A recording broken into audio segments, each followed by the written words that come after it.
গোল ঠেকানোই তার কাজ, কিন্তু গোল করার স্বাদ কি আর হয় না? আনিসুর রহমান জিকোরও হয়। সাদমান সাকিবের সাথে বেঙ্গালুরুতে কথা বলেছেন দেশের ১ নম্বর এই গোলরক্ষক। যদি প্রশ্ন করা হয় বাংলাদেশের সেরা গোলকিপারকে, উত্তরটা কি আনিসুর রহমান জিকো? কেন নয়? তাকে যে বাংলার ফুটবলের বাজ পাখি বলা হয়েছে একটা সময়। এই তো 2 বছর আগেও বেঙ্গালুরুর সাফ চ্যাম্পিয়নশিপের সেরা গোলকিপার হয়েছিলেন আনিসুর রহমান। সেমিফাইনালে কুয়েতের বিপক্ষে দেখিয়েছিলেন নিজের ক্যারিশম্যাটিক পারফরম্যান্স। নিচে থাকা মানেই ছিল এক ভরসা, আস্থা। কিন্তু সেই জিকো আজ কোথায়? জাতীয় দল তো পরের কথা, ক্লাবের রাডারেও নেই তিনি। হঠাৎ করেই সোশ্যাল হ্যান্ডেলে একটি গুজব ছড়িয়ে পড়ে, জিকো নাকি পাড়ি দিচ্ছে জার্মানিতে। সে দেশের এক ক্লাবের সাথে চুক্তিও হয়ে গেছে। তবে এমন খবর ভিত্তিহীন, এমন কোনো প্রস্তাবই আসেনি। শৃঙ্খলা ভঙ্গের অভিযোগে শাস্তির মুখে পড়ার পর থেকেই চলে গেছেন একরকম চোখের আড়ালেই। জিকো যখন বাংলার গোলপোস্ট সামলাতেন তখন ছিল না এত তারকা খেলোয়াড়। ডিফেন্সিভ মিডফিল্ডে হামজা ছিলেন না, যাকে ক্রস করে ফরওয়ার্ডরা অ্যাটাক করবে। কিন্তু ওই সময়টা নিজের জাত চিনিয়েছিলেন তিনি। ভারত, সিঙ্গাপুর, লেবানন, কুয়েত কেউই পাত্তা পায়নি এই বাজপাখি ফিনান্স শট, কোনো কিছুই কাবু করতে পারেনি জিকোকে। একের পর এক সেফ, ক্লিন শিটে মুগ্ধ করে রেখেছেন কোটি বাঙালিকে। লাল সবুজের জার্সিতে এখন পর্যন্ত 31টি ম্যাচ খেলেছেন জিকো, যেখানে ক্লিন শিট রেখেছেন 9 ম্যাচে।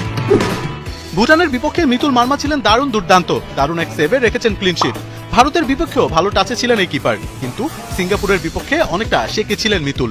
নিঃসন্দেহে মিতুল একজন দারুণ কিপার, তবে তারও আছে বেশ কিছু দুর্বলতা। বিশেষ করে হাওয়ায় ভেসে আসা বলগুলো খুব একটা স্বস্তি দেয় না মিতুলকে। অন্যদিকে ফ্লাইং বলে জিকো দুর্দান্ত। জিকোর অফ ফর্ম কাটিয়ে জাতীয় দলের রাডারে তাকে নিয়ে আসাটা দলের জন্যই ভালো, কারণ একজন এক্সপেরিয়েন্স ক্যাম্পেইনারের ভ্যালু কোনো অংশেই কম নয়। আদৌ জাতীয় দলে কি ফিরতে পারবেন আনিসুর রহমান জিকো? তাই এখন বড় প্রশ্ন। হামজা, শমিত, জায়ানদের প্রাণান্ত চেষ্টার পরও দিন শেষে সঙ্গী হলো একরাশ হতাশা। এএফসি এশিয়ান কাপে নিজেদের ঘরের মাঠে হংকং চায়নার বিপক্ষে 4-3 গোলের হার। তাই তো ঘরের মাঠে লেখা হলো না অধরা জয়ের গল্প। চলতি আসরে 3 ম্যাচে জয়হীন টিম বাংলাদেশ।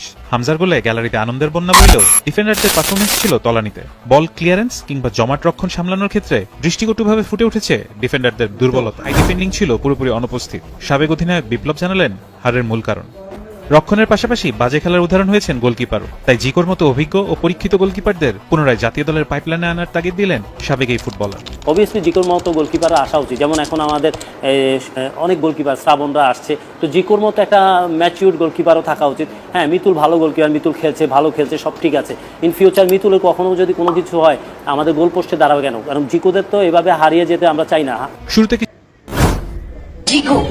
জিকোর কথা মনে আছে, চকরিয়ার জিকোর কথা, সাউথ এশিয়ার সবথেকে সেরা গোলকিপার।